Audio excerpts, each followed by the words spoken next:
I'm a professor of theoretical physics in the UK, but I was born in Baghdad.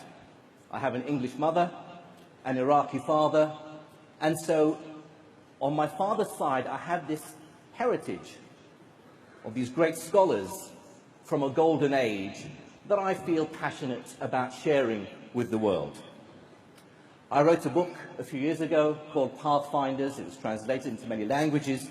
In America, it came out under the title The House of Wisdom, Beit al-Hikmah, the great, almost mythical center of learning in Baghdad during the Abbasid period.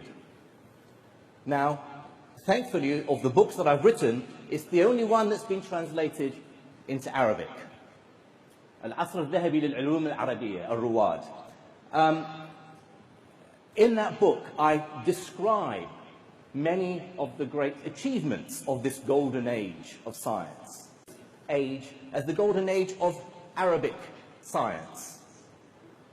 Now, not all the scholars were Arabs, many were Persian. Not all the scholars were Muslims, many were Christians and Jews. This was a period when scholarship was encouraged for the sake of scholarship and learning. And it shows that scientific achievement doesn't depend on which part of the world you're in, what civilization you're part of, what language, what culture, what religion you follow. Science is about asking questions about the world around us.